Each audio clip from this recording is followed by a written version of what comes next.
നമ്മളായിരിക്കുന്ന ഈ ലോകത്തിൽ നമ്മൾ ഒത്തിരി പേരെ വിശ്വസിച്ച് പല വാക്കുകളും നാം അവരോട് പറയും. നാം പലരെയും വിശ്വസിച്ച് പല കാര്യങ്ങളിൽ അഭിപ്രായം നാം തേടും. പലരെയും നാം നമ്മുടെ ഒരു റോൾ മോഡൽ പോലെ മുൻപിൽ കാണാറുണ്ട്. എന്നാൽ കാലക്രമേണ അവരെല്ലാം മാറി മറിയുമ്പോഴും ഇന്ന് രാത്രിയിൽ കർത്താവ് നമ്മളോട് പറയുന്ന രണ്ട് പ്രധാനപ്പെട്ട വാക്കുകൾ: നിങ്ങൾ യേശുവിനെ നോക്കുക, നിങ്ങൾ യേശുവിന് ചെവി കൊടുക്കുക. യേശുവിനെ നോക്കുക, യേശുവിന് ചെവി കൊടുക്കുക. ഈ വായിച്ച വേദഭാഗം 17-ാം അധ്യായം അതിന്റെ 1 മുതലുള്ള വാക്യങ്ങൾ വായിക്കുമ്പോൾ ഇങ്ങനെ കാണുന്നു: അവൻ 6 ദിവസം കഴിഞ്ഞ ശേഷം പത്രോസിനെയും യാക്കോബിനെയും യോഹന്നാനെയും കൂട്ടിക്കൊണ്ട് ഉയർന്ന ഒരു മലയുടെ മുകളിലേക്ക് പോവുകയാണ്. ഒരൊറ്റ കാര്യമേ ഉള്ളൂ: നമുക്ക് അല്പസമയം വേറിട്ടിരുന്നൊന്ന് പ്രാർത്ഥിക്കണം. എന്തുകൊണ്ടാണ് യേശു കർത്താവ് ഈ 3 പേരെയുമായിട്ട് ഈ ഉയർന്ന മലയുടെ മുകളിലേക്ക് പോവുകയും പ്രത്യേകിച്ച് പത്രോസിനെ മാത്രം യേശു കോൺസെൻട്രേറ്റ് ചെയ്യാനുള്ള കാര്യമെന്നും ഞാൻ ചിന്തിച്ചപ്പോൾ അതിൻ്റെ തൊട്ട് മുകളിലുള്ള 16-ാം അധ്യായം അതിൻ്റെ 21 മുതൽ താഴോട്ടുള്ള വാക്യങ്ങൾ വായിക്കുമ്പോൾ ഇങ്ങനെ കാണുന്നു: യേശു തൻ്റെ കഷ്ടാനുഭവങ്ങളെക്കുറിച്ച് മുൻകൂട്ടി തൻ്റെ ശിഷ്യന്മാരോട് പറയുന്നതാണ് നമ്മളവിടെ കാണുന്നത്.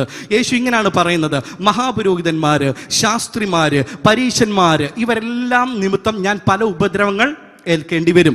അവസാനം അവരെന്നെ കൊന്നു കളയും. പക്ഷേ എനിക്ക് പറയാനൊരു സന്തോഷത്തിൻ്റെ വർത്തമാനമുണ്ട്: 3-ാം നാൾ ഞാൻ ഉയർത്തെഴുന്നേൽക്കും. പെട്ടെന്ന് തന്നെ പത്രോസ് അവനെ വേറിട്ട് കൂട്ടിക്കൊണ്ടു പോയെന്നാണ് വായിക്കുന്നത്. പത്രോസ് പറയണത്: അതാ, അതൊരിക്കലും സംഭവിക്കരുത്, അങ്ങ് മരിക്കരുത്. പെട്ടെന്ന് തന്നെ യേശു അവനെ ശാസിക്കുകയാണ്. യേശു ശാസിച്ചിട്ട് പറയണം: സാത്താനെ, എന്നെ വിട്ടു പോകൂ. 21-ാം വാക്യത്തിൽ ആ വാക്യമാണ് നിങ്ങൾ പ്രധാനമായിട്ട് ശ്രദ്ധിക്കേണ്ടത്. വേഴ്സ് 23-യുടെ ലാസ്റ്റ് പോർഷൻ: നീ ദൈവത്തിൻ്റെതല്ല മനുഷ്യരുടേതത്രേ കരുതുന്നത് എന്ന് പറഞ്ഞു. നിങ്ങൾ ആ വാക്ക് പ്രത്യേകം ഒന്ന് ശ്രദ്ധിക്കണം. നീ ദൈവത്തിൻ്റെ അല്ല മനുഷ്യരുടേതത്രേ കരുതുന്നത്. ഇംഗ്ലീഷിൽ അത് വായിച്ചു കഴിഞ്ഞാൽ ഇച്ചിരി അത് ക്ലിയർ ആണ്. You are not setting your mind on God's interest but man's. നീ ദൈവത്തിൻ്റെ ഇഷ്ടങ്ങൾക്കനുസരിച്ചല്ല നിന്റെ ജീവിതത്തെ മുന്നോട്ട് നയിക്കുന്നത്, മറിച്ച് മനുഷ്യൻ പറയുന്നത് കേൾക്കുക, മനുഷ്യൻ കാണുന്നതിന് നീ ചെവി കൊടുത്താണ് ഇപ്പോൾ മുൻപോട്ട് പോകുന്നത്.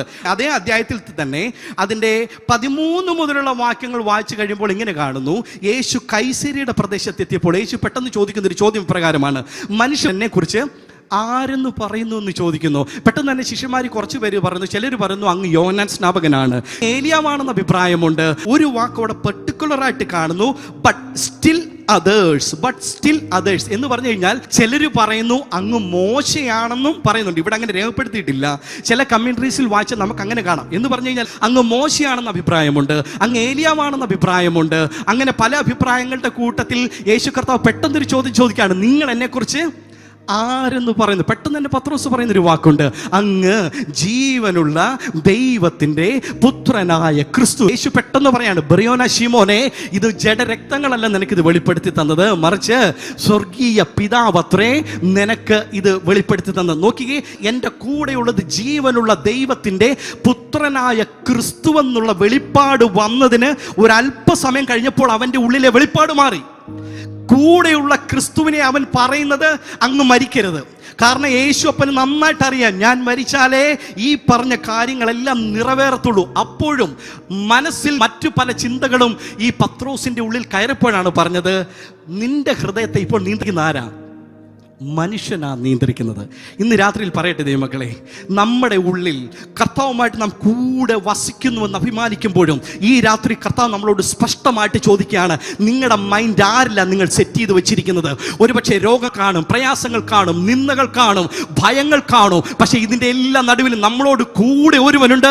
അവൻ നമ്മളെ ഒരു നാളും കൈവിടത്തില്ല, അവൻ നമ്മളെ ഒരു നാളും ഉപേക്ഷിക്കുന്നതേയുമല്ല. ഇത് മനസ്സിലാക്കിയ കർത്താവ് പറയാണ്: ഞാൻ പത്രോസിനെയും യാക്കോബിനെയും യോഹന്നാനെയും, പ്രത്യേകിച്ച് പത്രോസെ, നീ ഒരു വെളിപ്പാട് പ്രാപിച്ചു കഴിയുമ്പോൾ ആ ഒരു വെളിപ്പാടിലേക്ക് നീ എത്തണമെങ്കിൽ നിന്റെ ഉള്ളിൽ വ്യാപരിച്ചിരിക്കുന്ന ചില ചിന്തകളെ നിനക്ക് മാറ്റിയാലേ പറ്റൂ.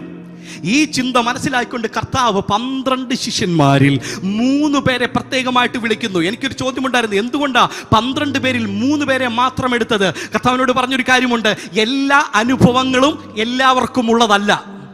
എല്ലാ അനുഭവങ്ങളും എല്ലാവർക്കും ഉള്ളതല്ല. അതുകൊണ്ട് ഈ 3 പേരെ പെർട്ടിക്കുലറായിട്ട് എടുത്തിട്ട് യേശു പറയുക, ബാ നമുക്ക് പ്രാർത്ഥിക്കാനായിട്ട് പോകാം. ഒത്തിരി ചിന്തകൾ മനസ്സിൽ കൂടി കടന്നുപോയി കാണും. എന്തുകൊണ്ട് മറ്റുള്ള 9 പേർക്ക് റെസ്റ്റ്, ഞങ്ങൾക്ക് മാത്രം റെസ്റ്റ് ഇല്ല? എന്നാൽ ചോദ്യങ്ങളൊക്കെ ഉണ്ടെങ്കിലും മനസ്സോടുകൂടി ആയിരിക്കും യാത്രയായത്. പക്ഷേ കർത്താവിൻ്റെ ഉള്ളിൽ പത്രോസിനെ കുറിച്ച് വലിയ ഒരു ചിന്ത വ്യാപരിക്കുക. നീ എന്നെ കുറിച്ച് ജീവനുള്ള ദൈവത്തിന്റെ പുത്രനായ ക്രിസ്തുവെന്ന് നീ പറയുമ്പോഴും അതിൽ നിന്ന് നിന്നെ അകറ്റിക്കളയുന്ന ചില മാനുഷിക ശക്തികൾ ഇപ്പോഴും നിന്റെ ഉള്ളിലുണ്ട്. അതിനെ എനിക്കൊന്ന് റിവീൽ ചെയ്യണമെങ്കിൽ നീ എന്നോട് കൂടി പ്രാർത്ഥിച്ച് മരയിലേക്ക് കയറിയാലേ പറ്റത്തുള്ളൂ. ഇന്ന് രാത്രി പറയട്ടെ ദൈവമക്കളെ, മറ്റാർക്കുമില്ലാത്ത ചില ശോധനകളിൽ കൂടി കർത്താവ് നമ്മളെ കടത്തി വിടുന്നുണ്ടെങ്കിൽ അതിൻ്റെ പുറകിൽ കർത്താവിന് എന്തെയോ ചില പദ്ധതികളുണ്ട്. അതാ ഞാൻ ആദ്യം പറഞ്ഞത്, ഈ അനുഭവം എല്ലാവർക്കും ലഭിക്കണമെന്നില്ല. പക്ഷെ ഇന്ന് രാത്രി സന്തോഷത്തോടെ എന്ന് പറയാൻ കഴിയുമോ? കഷ്ടതയായാലും പട്ടിണിയായാലും നിന്ദകളാണെങ്കിലും പരിഹാസമാണെങ്കിലും രോഗങ്ങളാണെങ്കിലും അതിൻ്റെ നടുവിൽ എനിക്കൊരു കാര്യം നന്നായിട്ട് അറിയാം, എന്നെ വിളിച്ചവൻ വിശ്വസ്തൻ, അവൻ എന്നെ വഴിയിൽ ഉപേക്ഷിച്ച് പോകുന്ന ദൈവമല്ല. ഈ രാത്രിയിൽ അത് പറയാൻ കഴിയുന്നവർ കരങ്ങൾ ഉയർത്തി എന്ന് പറയാമോ? എന്നെ വിളിച്ചവൻ വിശ്വസ്തൻ, അവൻ എന്നെ വഴിയിൽ ഉപേക്ഷിച്ച് പോകുന്ന ദൈവമല്ല. ഇവർ യാത്ര ചെയ്യുകയാണ്. എന്നാൽ മലമുകളിൽ എത്തുന്നതിന് മുമ്പ് തന്നെ ഇവർ 3 പേരും ഉറങ്ങിപ്പോയെന്നാണ് നാം അവിടെ വായിക്കുന്നത്. കണ്ണു തുറന്ന് നോക്കുമ്പോൾ കാണുന്ന കാഴ്ച 16-ാം അധ്യായത്തിൽ പറഞ്ഞ റെവലേഷനിൽ കണ്ട 2 പേര് ദാ ഇപ്പൊ കണ്ണിന്റെ മുമ്പിൽ നിൽക്കുകയാണ്. ആരൊക്കെയാ? മോശയും ഏലിയാവും. പെട്ടെന്ന് തന്നെ പത്രോസ് പറയുന്ന ഒരു കാര്യമുണ്ട്, ഞങ്ങൾ കേട്ടതിന് ഇപ്പോൾ ഞങ്ങൾ സ്വന്തം കണ്ണുകൊണ്ട് കാണുകയാണ്. ഇതാണ് ഞാൻ മനസ്സിൽ ഇത്രയും നാൾ കരുതി വെച്ചിരുന്ന ചില കഥാപാത്രങ്ങൾ. മോശ ആരാണ്? ന്യായപ്രമാണം സംബന്ധിച്ച് അൾട്ടിമേറ്റ് ആയിട്ടുള്ളൊരു ഫൈനൽ ആൻസർ ഈ പത്രോസിനെ സംബന്ധിച്ചിടത്തോളം ആരാ? മോശയാണ്. പ്രവാചകനിൽ ഏറ്റവും വലിയ പ്രവാചകൻ ആരാന്ന് ചോദിച്ചു കഴിഞ്ഞാൽ പത്രോസ് നിസ്സംശയം പറയും അത് ഏലിയാവ് തന്നെയാണ്. ഇത് മനസ്സിലാക്കിക്കൊണ്ടാണ് കർത്താവ് ഈ പത്രോസിനെയും യാക്കോബിനെയും യോഹന്നാനെയും കൂട്ടിക്കൊണ്ട് ഉയർന്ന മലയുടെ മുകളിലേക്ക് പോകുമ്പോൾ പത്രോസ് പെട്ടെന്ന് പറയുന്നൊരു കാര്യമുണ്ട്, നാദാ ഞങ്ങൾ 3 കുടിലുണ്ടാക്കാം, ഒന്ന് നിനക്ക്, ഒന്ന് മോശയ്ക്ക്, ഒന്ന് ഏലിയാവിനെ. ഈ വാക്കങ്ങോട്ട് പറഞ്ഞങ്ങോട്ട് കഴിയുമ്പോൾ തന്നെ 17:5 അവൻ പറയുമ്പോൾ തന്നെ പ്രകാശമുള്ളൊരു മേഘം അവരുടെ മേൽ നിഴലിട്ടു. മേഘത്തിൽ നിന്ന് ഇവൻ എൻ്റെ പ്രിയ പുത്രൻ, ഇവനിൽ ഞാൻ പ്രസാദിക്കുന്നു, ഇവന് ചെവി കൊടുക്കുവീൻ എന്നൊരു ശബ്ദമുണ്ടായി. ഇവന് ചെവി കൊടുക്കുവീൻ, ഇവന് ചെവി കൊടുക്കുവീൻ. അന്ന് വരെ ഈ പത്രോസ് കരുതി വെച്ചൊരു കാര്യമുണ്ടായിരുന്നു, മോശയാണ് ന്യായപ്രമാണം സംബന്ധിച്ച് ഏറ്റവും വലിയവൻ, പ്രവാചകരിൽ സംബന്ധിച്ച് ഏറ്റവും വലിയവൻ ആരാ? അത് മറ്റാരുമല്ല, അത് ഏലിയാവ് തന്നെയാണ്. ഇങ്ങനെ ചിന്തിച്ച് കുടിലൊക്കെ ഉണ്ടാക്കാൻ വേണ്ടി ആളെങ്ങനെ റെഡി ആയിട്ടിരിക്കുമ്പോഴാണ് പെട്ടെന്ന് മേഘം നിഴലിട്ട് അതിൽ നിന്നൊരു ശബ്ദം കേൾക്കുകയാണ്, ഇവരെക്കാളും വലിയവൻ്റെ കൂടെ നിൽപ്പുണ്ട്, എല്ലാ പ്രവാചകന്മാരെക്കാളും വലിയവനായ പ്രവാചകൻ നിന്റെ കൂടെ നിൽപ്പുണ്ട്. മോശ ന്യായപ്രമാണം സംബന്ധിച്ച് ഏറ്റവും വലിയവനാ, പക്ഷെ മോശയെക്കാളും വലിയവനാണ് നിന്റെ കൂടെ നിൽക്കുന്ന അങ്ങോട്ട് പറഞ്ഞു തീരുകയും മേഘം വന്നു, ഇവരെ 2 പേരെയും കാണാനില്ല. അതാണ് നമ്മൾ 8-ാം വാക്യത്തിൽ വായിച്ചത്. അവർ തലപൊക്കി നോക്കിയപ്പോൾ യേശുവിനെ അല്ലാതെ മറ്റാരെയും കണ്ടില്ല. ഇപ്പോൾ പത്രോസിനും യാക്കോബിനും യോഹന്നാനും ഒരു കാര്യം മനസ്സിലായി, യേശു എന്തുകൊണ്ടാണ് ഈ അനുഭവം ഞങ്ങൾക്ക് തന്നത്? മറ്റാർക്കുമില്ലാത്ത ചില വെളിപ്പാടുകൾ ഞങ്ങളുടെ ഉള്ളിൽ കയറാൻ വേണ്ടിയാണ് യേശു ഞങ്ങൾക്ക് ഈ ഒരു അനുഭവം തന്നത്. ഈ രാത്രിയിൽ പറയട്ടെ ദൈവമക്കളെ, മറ്റാർക്കുമില്ലാത്ത എന്തൊക്കെയോ ചില അനുഭവങ്ങൾ കൂടി ഈ രാത്രിയിൽ കേൾക്കുന്ന നിങ്ങൾ ആരെങ്കിലും സഞ്ചരിക്കുന്നുണ്ടെങ്കിൽ, ഒരുപക്ഷെ മറ്റുള്ളവരോട് പോലും തുറന്നു പറയാൻ കഴിയാത്ത വേദനയുമായി ഹാലലൂയ ഉള്ളിൻ്റെ ഉള്ളിൽ അനുഭവിക്കുന്ന വേദകളെ അറിയുന്ന നാഥൻ പറയുകയാണ്, ഒരുപക്ഷെ നിങ്ങളുടെ പ്രയാസത്തിൻ്റെ അളവിൽ യേശു കർത്താവ് ഒരു അല്പസമയം മൗനമായിട്ടിരിക്കുമ്പോഴും അവൻ നിങ്ങൾക്ക് വേണ്ടി സംതിങ് സ്പെഷ്യൽ അവിടെ ഒരുക്കി വെച്ചിട്ടുണ്ട്. ഈ രാത്രിയിൽ ഒന്ന് വിശ്വസിക്കാൻ കഴിയുമോ? ഞങ്ങളെ ഓണിൽ കൂടി കാണുന്നവർ ഒരുപക്ഷെ രോഗത്താൽ, നിന്ദകളാൽ, ഭാരങ്ങളാൽ, പ്രയാസങ്ങളാൽ, മറ്റുള്ളവരോട് തുറന്നു പറയാൻ കഴിയാത്ത വേദനയുമായിട്ട് നിങ്ങൾ ഭാരപ്പെടുകയായിരിക്കാം. പക്ഷേ യേശുവിൻ്റെ മൗനം നിങ്ങളെ തകർക്കാനല്ല, നിങ്ങൾക്ക് വേണ്ടി എന്തോ ചിലത് കർത്താവ് കരുതി വെച്ചിരിക്കുകയാണ്. ചില വെളിപ്പാടുകളിലേക്ക് നിങ്ങൾ ഓടിയടുക്കുവാൻ, ക്രിസ്തുവിൻ്റെ യഥാർത്ഥ ദർശനം നിങ്ങൾ പ്രാപിക്കുവാൻ, നിത്യതയുടെ യഥാർത്ഥ ദർശനം നിങ്ങൾ പ്രാപിക്കുവാൻ നമ്മൾ കൈയടിക്കുന്നുണ്ട്, പ്രാർത്ഥിക്കുന്നുണ്ട്, ആരാധിക്കുന്നുണ്ട്. ഞാൻ ജീവനുള്ള ദൈവത്തെയാണ് ആരാധിക്കുന്നത് എന്ന് പറയുമ്പോഴും പലതരത്തിലുള്ള ശബ്ദങ്ങൾ, പലതരത്തിലുള്ള കാഴ്ചകൾ ക്രിസ്തുവിന്റെ സ്നേഹത്തിൽ നിന്ന് നമ്മളെ അകറ്റിക്കളയുന്നുണ്ടെങ്കിൽ, ഇന്ന് രാത്രി ദൈവത്തിന്റെ പരിശുദ്ധാത്മ നമ്മളോട് ശാന്തമായി സംസാരിക്കുകയാണ്. നമ്മുടെ നോട്ടം ക്രിസ്തുവിലേക്ക് മാത്രമാകട്ടെ, നമ്മുടെ ശബ്ദം യേശുവിലേക്ക് ഒന്ന് ചെവി കൊടുക്കാമോ? ഈ രാത്രിയിൽ അവൻ നമ്മളോട് സംസാരിക്കുക തന്നെ ചെയ്യും. പത്രോസിന് ആ ഒരു വെളിപ്പാട് ഉണ്ടായി കഴിഞ്ഞപ്പോൾ യേശു കർത്താവ് പറയണം, പത്രോസേ, ഞാൻ നിന്നെ കാണുന്നത് നിന്റെ ഒരൊറ്റ ഒരൊറ്റ വാക്കിൽ കൂടി ആയിരക്കണക്കിന് പേര് ക്രിസ്തുവിൻ്റെ സ്നേഹത്തെ അറിയുന്ന ദർശനമാണ് ഞാൻ നിന്നിൽ കാണുന്നത്. അങ്ങനെയെങ്കിൽ അതേ ദർശനം ഇത്രയും പേരുടെ ഉള്ളിൽ കർത്താവ് പകർന്നിരിക്കുക. ഇവിടെ നിന്ന് നോക്കുമ്പോൾ ഒരുപക്ഷെ നിസാരന്മാരെന്ന് നിങ്ങൾ അടുത്തിരിക്കുന്നവർക്ക് നിങ്ങളെക്കുറിച്ച് പറയാനേ കാണത്തുള്ളൂ. പക്ഷെ യേശു കർത്താവ് പറയാ, നിങ്ങളെ കാണുമ്പോൾ കർത്താവ് കാണുന്നത് ഒരു നിസാരന്മാരായിട്ടല്ല. നിങ്ങൾ ചില വാക്കുകളെ പറയുമ്പോൾ, രോഗികളുടെ അടുത്തു നിന്ന് ചില വാക്കുകളെ നിങ്ങൾ ഡിക്ലെയർ ചെയ്യുമ്പോൾ, ഭാരത്തോടെ ആയിരിക്കുന്ന ചില വ്യക്തികളുടെ അടുത്ത് ചെന്നിട്ട് ചില വാക്കുകളെ പറയുമ്പോൾ മറ്റാരിൽ നിന്ന് ലഭിക്കാത്ത എന്തോ സംതിങ് നിങ്ങളിൽ നിന്ന് ലഭിക്കുവാൻ സ്വർഗത്തിലെ ദൈവം ആഗ്രഹിക്കുന്നു. ഇന്ന് രാത്രിയിൽ എത്ര പേർക്ക് അതൊന്ന് വിശ്വസിക്കാൻ തയ്യാറാകും? ഭാരത്തോടെ, പ്രയാസത്തോടെ, നിന്നകളോടെ കടന്നു വരുന്ന ഒരു വ്യക്തി ഉണ്ടെങ്കിൽ അടുത്തോട്ട് ചെന്നിട്ട് നിങ്ങളൊരു ഷെയ്ക്ക് ഹാൻഡ് കൊടുക്കുമ്പോൾ തന്നെ ദൈവത്തിന്റെ ശക്തി അവരിലേക്ക് വ്യാപരിക്കുക. അത് വിശ്വസിക്കാൻ കഴിയുമോ? പത്രോസിന്റെ മേൽ വ്യാപരിച്ച ദൈവശക്തി, പൗലോസിന്റെ മേൽ വ്യാപരിച്ച ദൈവത്തിന്റെ ശക്തി, ഹല്ലേലൂയ. പൗലോസിന്റെ റുമാൽ കൊണ്ടിട്ടപ്പോൾ തന്നെ അതിന്റെ ശക്തി വ്യാപരിച്ചെന്ന് വെറുതെ എഴുതി വെച്ചിരിക്കുന്നതല്ല. അങ്ങനെയെങ്കിൽ അതേ ശക്തി ഇന്നും വ്യാപരിക്കുവാൻ എൻ്റെ ദൈവം വിശ്വസ്തനാ. വിശ്വസിക്കാൻ കഴിയുമോ ഇന്ന് രാത്രിയിൽ?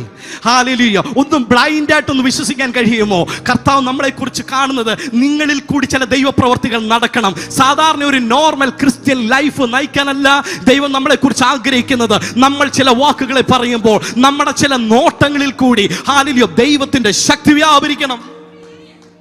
ഈ ഒരു കാഴ്ചപ്പാട് പ്രാപിച്ചു കഴിഞ്ഞ പത്രോസ്, ഹല്ലേലൂയ, കർത്താവിന്റെ മരണശേഷം അവനെ പല ശക്തികളും പിന്തിരിപ്പിക്കാനായിട്ട് ശ്രമിച്ചു. പിശാചിന് നന്നായിട്ട് അറിയാം. പിശാച് നോക്കുമ്പോഴും പത്രോസിന്മേൽ വ്യാപരിക്കുന്ന ദൈവശക്തി, തിളച്ചു നിൽക്കുന്ന ദൈവശക്തിയാണ് കാണുന്നത്.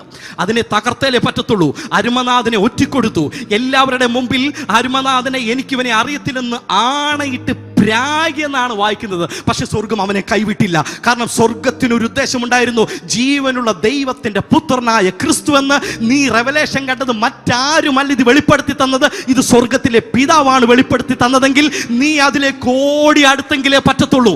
ഈ രാത്രി സ്വർഗം നമ്മളെ കുറിച്ച് ആഗ്രഹിക്കുന്നതും അതുപോലൊരു റെവലേഷനാണ്.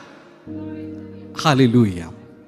നോക്കിയ കർത്താവിന്റെ മരണശേഷമായിട്ട് സുന്ദരമെന്ന ദേവാലയത്തിന്റെ മുൻപിൽ വർഷങ്ങളായിട്ട്, ഹല്ലേലൂയ, എല്ലാ പ്രതീക്ഷകളും മങ്ങിയ ഒരു മനുഷ്യൻ.